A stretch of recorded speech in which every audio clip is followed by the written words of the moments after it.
ဒါလေးကတော့လူကဒီဇိုင်းဝမ်းလေးဖြစ်ပါတယ်ဒီမှာ level လေးဆိုလဲအမတို့ဒီမှာချက်ကက်ကက်လေးเนาะဒီမှာဒီလိုချက်ကက်ကက်လေး level လေးဆိုလဲအမတို့ရှင်းရှင်းလေးပဲချက်ကက်ကက်လေးချုပ်ထားတယ်เนาะဒီ level လေးဆိုလဲချက်ကက်ကက်လေးမနော်ပခုံးလေးဟုတ်ပြီ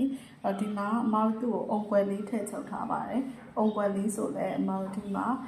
အင်ဂျီရဲ့ဒီခါဘက်ချက်မှာဆိုလဲအမတို့ဒီမှာရှင်းရှင်းလေးပေါ့နော်အင်ဂျီရဲ့ခါဘက်ချက်မှာဆိုလဲအမတို့ဒီမှာရှင်းရှင်းလေးဒါလေးကကြတော့အမတို့အုံကွယ်ထည့်ချုပ်ထားတဲ့အထည်လေးခါလေးဆိုလဲဒီမှာအမတို့တတောင်လေးနော်ဒီမှာ level လေးဆိုလဲအမတို့မ high ပါဘူးဒီမှာ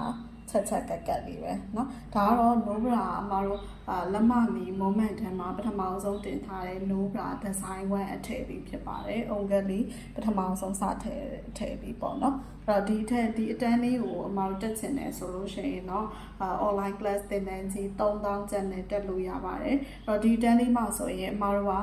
လက်မမီ moment no bra တည်တဲ့အတန်းဖြစ်တဲ့အတွက်ကြောင့်မလို့အမတို့အခြေခံကျွမ်းကျင်ပြီးသားသူလေးတွေပဲတက်လို့ရပါတယ်เนาะအခြေခံကျွမ်းကျင်ပြီးသားသူလေးတွေပဲတက်လို့ရပါတယ်အဲ့တော့ဒီအတန်းလေးမှာဆိုရင်အမဒီဇိုင်းပေါင်းno bra ဒီဇိုင်း15တဲ့တင်ပေးမှာပါပိတ်နဲ့စာနဲ့တွဲမဲ့ဒီဇိုင်းလေးလည်းပါပါတယ်ဒါလေးကကျတော့ lesson 1လေးပါเนาะဒီမှာ lesson 1လေး level လေးဆိုလဲအမတို့ချက်ကန်နေရပဲเนาะကုန်းရင်လည်းဒီမှာ level ဆိုလဲဟာတွေပါဘာမှမရှိဘူးဓာတ်လေးတွေတခြားလေးစပေးထားတယ်เนาะဒီမှာအုံကွက်လေးဆိုလဲသူကဒီမှာရှင်းရှင်းလေးဟုတ်ပြီနော်ရှင်းရှင်းလေးဒီမှာနောက်ဖက်ဆိုလဲအမတို့ဒီမှာနောက်ဖက်မှာလည်းအမတို့ဒီမှာစစ်တက်ထားတာတွေအမတို့စစ်တွေထားနေရတယ်ကော့နေရတယ်ဒီမှာဘာမှမရှိဘူးရှင်းရှင်းလေးပဲဟုတ်ပြီနော်ရှင်းရှင်းလေးပဲနော်ဒီမှာ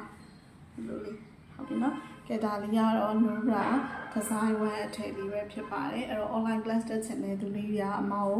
ဒီ web တန်ဆက်ချုပ်တဲ့ page 6 ပါမှာလာမေးလို့ရပါတယ်နော်